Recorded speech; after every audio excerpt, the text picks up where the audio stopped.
So Wes, thanks for hopping on, man. So Wes was actually a teammate of mine back in college. We played in D2 at Belmont Abbey. He's now the men's head coach at a D1 program over in Arkansas.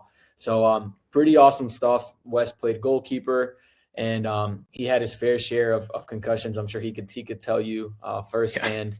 I will ask you about that, how that kind of affected things, and whether mentally and all that. But no, man, thanks for hopping on. Yeah, man, absolutely great to be here. So cool. I guess a good place to start would be, tell us a little bit about your experiences, as a player and then now as a head coach. I'm sure your perspective has changed quite a bit right now that you're on the other side of it. So, what has maybe been maybe something that you look at and you're like, wow, I didn't see this that way before. What are your kind of thoughts on that? Yeah, no, it's an interesting start because I think, obviously, like you said, you see things much differently in your playing days versus your coaching days, right? So it's pretty cool to see, I would say, in the recruiting side of things. Obviously as a coach, we're looking for certain things, and as a player, you think maybe that they're looking for different things, right? So when I'm at these different recruiting events, it's interesting to kind of have this feeling of it's been full circle, because obviously there was one time when I was on the field trying to do exactly what these guys were doing, and now I'm the one on the other side of that, right? So I think the biggest stuff that really stands out to not just me, but really all coaches, guys that have really, really good body language, do all the intangible things really, really well, right? All the effort, the enthusiasm, the intensity, the attention to detail, the communication, all those sorts of things that you kind of could take for granted, right? Whereas a player, I mean, you're kind of thinking about it, but it's more about, can I do something flashy to stand out? When in reality, we'd rather see simple. Flash is great, but at the same time, it's not going to be consistently effective. So I would say that obviously your perspective changes, what you're focused on changes. It's been a cool experience to go from player to coach. So. Awesome. Yeah, and I had my fair share of that as well. I always used to think, the flashier, the more you stand out. But in reality, the more reliable you are, the more coach will like lean on you if they need you in a game or something like For that, sure. right? Yeah. Cool. When you do go to these recruiting events, other than let's say maybe those intangible things like you can see the work rate, you can see how their body language if they mess up. What might be some other things that you see like, okay, yeah, this is what we need. Do you go in there looking for specific profile for the team? Talk to me a bit about that. Changes a little bit from year to year and what you need, especially positionally, right? So, for example, this year we had captain center back. He was kind of our alpha in the back. Great communicator, great leader. So now the big thing is size is important. That's the reality in college soccer, especially at the Division I and Division II levels. But at the same time, you can't simply rely on physical attributes all the time, right? So you're looking for really well-rounded players within a certain, like you said, profile, type of player within each position, right? So we have something that we call key performance indicators, KPIs for each position, right? So for example, center backs obviously have to be dominant in the air. They have to be, great leaders. They have to be vocal. They have to be able in this modern age to be able to play out of the back with their feet, and not just fall in love with going over the top all the time, but also making good decisions out of the back, right? So all of those sorts of things, and I think it from program to program is going to vary in terms of how you want to play, right? So for us, we don't want to necessarily be locked into um, building out of the back all the time to a detriment, but we also don't want to, like I just said, fall in love with being direct. We need to be able to be adaptable and do a lot of different things really well. So again, I talked about center backs already. We'll talk about a 10, for example, in our system. You got to be able to make sure that obviously you're looking beyond just the first pass, right? Looking to break lines, looking to play the ball into strikers' feet, but then also willing to run in behind that front three will be typically in a 4-3-3. Somebody that fits that attacking profile, but then defensively, you're going to be a catalyst for everything that we're doing when we're pressing as well. So you got to be willing to defend. You got to be willing to obviously enjoy it when you're on the ball, but then not just be one-dimensional. You got to be three-dimensional. That makes sense. Yeah, and we see that nowadays too, right? Like almost like the 10, even in the pro levels, right? Or just in general, it's kind of dying a bit, right? So you do have to be multidimensional. You can't just rely on one thing nowadays. Right. And then I know confidence and like the mental game is huge at any level, whether you're, playing club soccer, high school, college, and I'm sure even in the pros. And injuries can have, a big detriment to that, like, bouncing back. And then I know you've had your fair share of concussions, especially as a goalie, right? I know that's it's pretty scary at times.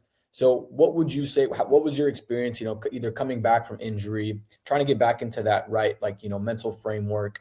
Talk to me a bit about that.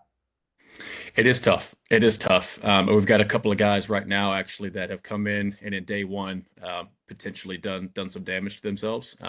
So on a personal note, I can speak to the importance of not isolating yourself, especially when you're in injured mode, like you're in recovery, you're injured, you can't play, right? Because we put so much value into this game being such a large part of our identity, right? And if you can't play and you can't live up to what you see as your identity, right, it's really, really difficult. So I think it's important, number one, to be surrounded by guys and people that love you and that you trust. And then on the other side of that as well, making sure that you realize you're much more than just a footballer, right? There's so much to you as a person, as a man, and for us, we believe that you're made in God's image, and you're on this earth not just to play this game. You're on the planet to further His kingdom, right? So that's really, really important. But then as you go through rehab and you go through whatever recovery process that you're going through, kind of keeping your mind on God, but then also at the same time looking towards, what's the end goal, right? Because obviously, if you have hope that I can get back to,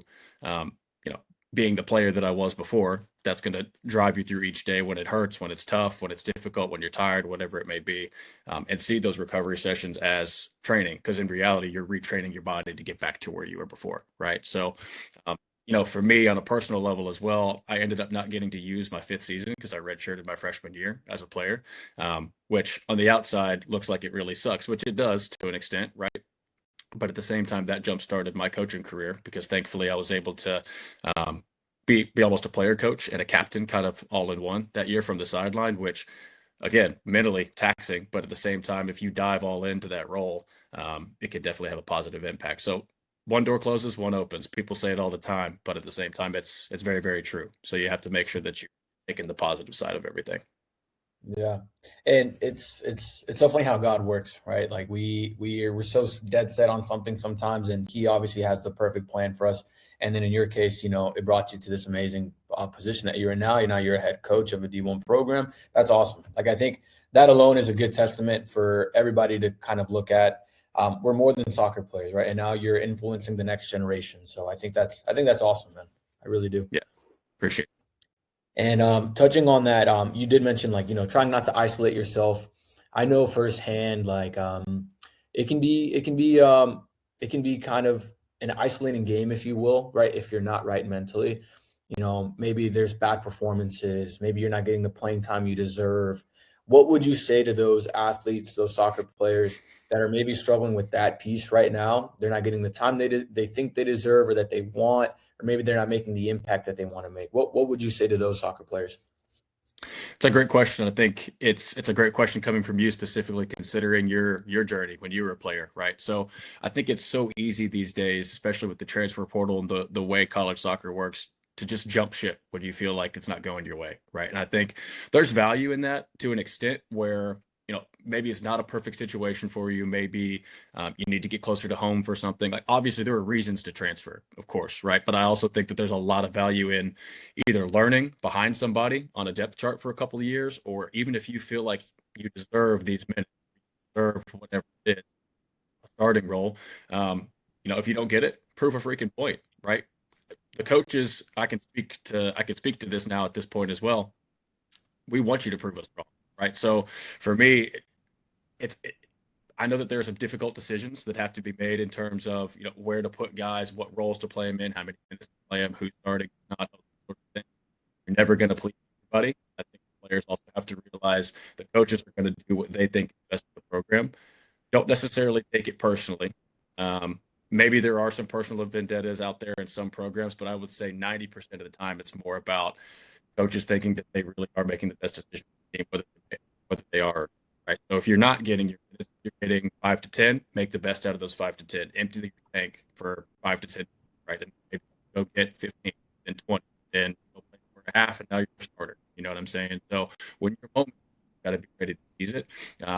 Different sport, but I think a perfect example of that is, and it's an easy to look at because he was buried on the depth chart at Michigan College. And exactly what we just said, when he would get 1 or 2 reps with the scout team, great. He made him the best 1 or 2 reps he possibly could. And now look where he's at, right? The best quarterback of all argument. So that can apply to sports, that can apply to life, that can apply to the family. Well, right. So whatever it may be, whatever struggles you're going through, finding a way to make the most out of whatever opportunity you get, and create more opportunity from that. Yeah, you got to take advantage of what you're given, right? Yeah. You have to. So I think that's a very, very good way to look at it as well.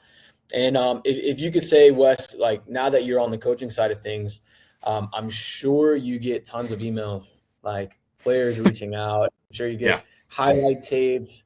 I wouldn't even want to look at your inbox. I'm sure it's packed right now. But what would you say would help an athlete either stand out? What would you say is maybe the right protocol to maybe reach out to you? I'm sure you can tell when somebody's copying and pasting at this point.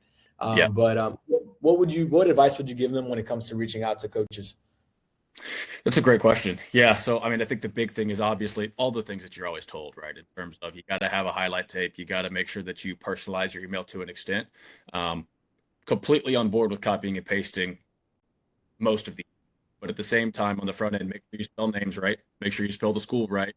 Put in 1 or 2 things about the coaching staff, maybe about the school, just to make sure that the coach realizes you've done at least know who you're talking to, not just sending it out to every school in the country, right? So that goes a long way. The subject line is important as well. It doesn't have to be overly creative, but at the same time, at least let us know who you are, where you're from, measurable, maybe, right? So how much you weigh, what your height is, all those sorts of things. Make sure you give us a brief but concise background on you, right? So obviously, where you come from, who you play for, all lot of value as well. Even if we can find your schedule online for an upcoming event or something like that, go ahead and send it anyway, because then we can just copy and paste it what we got, right? Because we'll go out of our way to make sure that we go see guys at least once or twice if we're going to the same event, guys that are showing interest, right? So I think that's really important as well.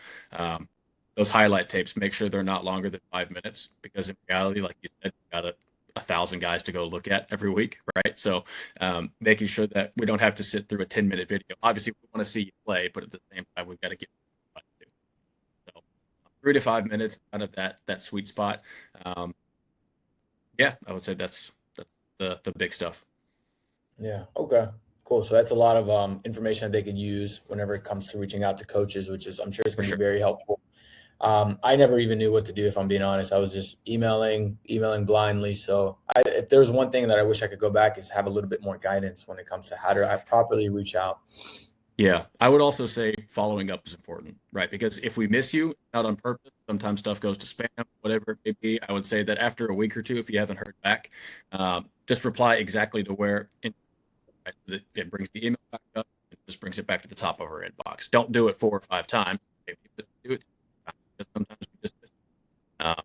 And also, right, through injury, transfers, and things like that. So maybe in January, we're looking for a couple. April, we find out planning on leaving. We need a couple. Right, needs change a little bit as well.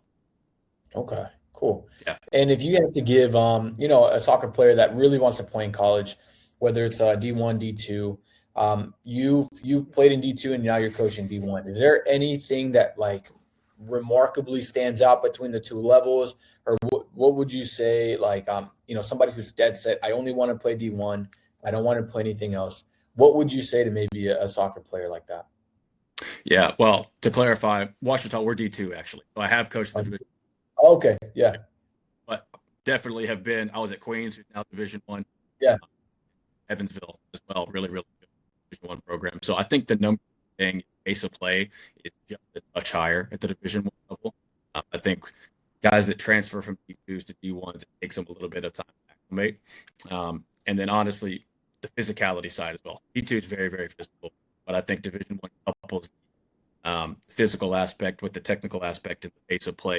It just blends all together a little bit clean, if that makes sense, right? You got some guys that are coming from, obviously you got a lot of international flavor, but you got some guys that are coming from the very, very highest levels, wherever they're from, all over the world. And a lot of these guys are 6'3", 5, and move, guys that we typically see moving at 5'8", you know. So I would say that those are the biggest things that stand out in tactical understanding, how quickly they see the game, how quickly you make decisions. Well, it's all just not fire.